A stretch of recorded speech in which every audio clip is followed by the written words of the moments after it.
نالی جھب کے معزز دوستوں السلام علیکم ناظرین، اس دنیا نے بہت سے عظیم لوگ پیدا کیے جو آج ظاہری طور پر تو ہمارے درمیان موجود نہیں ہیں، لیکن ان کی خوشبودار خوبیوں اور صلاحیتوں کی وجہ سے وہ آج بھی لوگوں کے دلوں میں زندہ ہیں۔ ان میں سے چند شخصیات کے کرداروں پر تو ہم تفصیلی ویڈیوز بنا چکے ہیں، لیکن آج کا ہمارا موضوع ان مشہور شخصیات کے منہ سے کہے گئے آخری الفاظ ہے۔ تو دوستوں، سب سے پہلے حضرت محمد صلی اللہ علیہ وسلم۔ حضرت عائشہ رضی اللہ عنہا نے بیان کیا ہے کہ نبی پاک صلی اللہ علیہ وسلم کی زبان سے جو آخری الفاظ نکلے تھے وہ یہی اللہم رفیق الاعلیٰ کے الفاظ تھے، یعنی اے اللہ مجھے رفیق الاعلیٰ میں شامل فرما۔ بانی پاکستان قائد اعظم محمد علی جناح کے آخری الفاظ۔ قائد اعظم محمد علی جناح کے معالج پروفیسر ڈاکٹر الہی بخش نے اپنی کتاب with the Quaid Azam during his last day میں تحریر کیا ہے کہ بانی پاکستان کے آخری الفاظ جو انہوں نے مرنے سے پہلے کہے تھے وہ یہ تھے کہ میں اب نہیں، جس کے آدھے گھنٹے بعد ان کا انتقال ہو گیا۔ ان کے بعد لیاقت علی خان، پاکستان کے پہلے وزیر اعظم لیاقت علی خان کو 16 اکتوبر 1951 کو راولپنڈی میں ایک جلسے کے دوران فائرنگ کر کے شہید کر دیا گیا تھا، اور مختلف رپورٹ کے مطابق ان کے آخری الفاظ یہ تھے کہ اللہ پاکستان کی حفاظت کرے۔ ذوالفقار علی بھٹو، اخبار کی ایک رپورٹ کے مطابق ذوالفقار علی بھٹو سے پھانسی سے قبل وصیت تحریر کرنے کے حوالے سے پوچھا گیا تھا، جس پر انہوں نے دھیمی آواز سے یہ جواب دیا تھا کہ میں نے کوشش تو کی تھی مگر خیالات بہت زیادہ منتشر تھے، اس لیے ایسا نہیں کر سکا اور کاغذات کو جلا دیا۔ ان الفاظ کے بعد وہ پھانسی گھاٹ تک خاموش رہے۔ ونسٹن چرچل، سابق برطانوی وزیر اعظم۔ ناظرین کرام،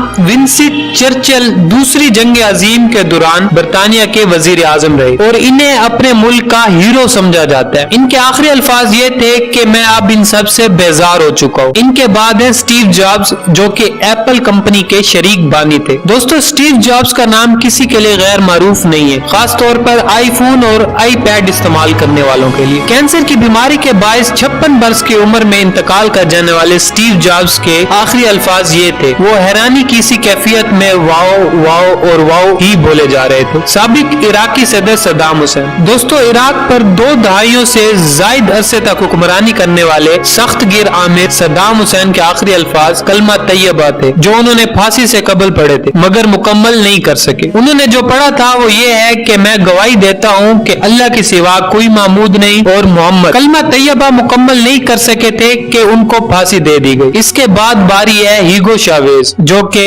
وینزویلا کے صدر تھے۔ ہیگو شاویز 1999 سے اپنی موت تک یعنی 2013 تک وینزویلا کے صدر رہے اور ان کے مرنے سے قبل آخری الفاظ یہ تھے کہ میں مرنا نہیں چاہتا، پلیز مجھے مرنے سے بچا لو یا مجھے مرنے نہ دو۔ اس کے بعد ہے کارل مارکس، جو کہ ایک فلسفی تھے اور آخری الفاظ بڑے دلچسپ تھے۔ موت سے چند لمحے قبل ان کے جو الفاظ تھے وہ یہ تھے کہ آخری الفاظ ان احمقوں کے لیے ہوتے ہیں جنہوں نے زندگی میں زیادہ بولا نہیں ہوتا۔ اس کے بعد ہے چارلی چپلن۔ خاموش فلموں سے ہی لوگوں کو ہنسا دینے والے ماہر چارلی چپلن کے آخری لمحات میں جب ایک پادری نے کہا کہ خدا اس کی روح پر رحم فرمائے تو چارلی چپلن نے یہ جواب دیا، کیوں نہیں، آخر یہ اسی سے تو تعلق رکھتی ہے۔ اس کے بعد ان کی روح پرواز کر گئی۔ اسی طرح نظریہ ارتقا پیش کرنے والے سائنسدان چارلس ڈارون کے آخری الفاظ یہ تھے کہ میں مرنے سے ڈرنے والا آخری شخص نہیں ہوں۔ ناظرین کرام، ایڈیسن جو اپنی زندگی کے آخری دن تک کومے کی حالت میں رہے، اپنی موت سے چند لمحے پہلے کومے سے باہر نکل آئے، آنکھیں کھولی اور اپنی بیوی سے کہا کہ باہر کا منظر بہت خوبصورت ہے۔ ناظرین کرام، یہ تھی وہ چند شخصیات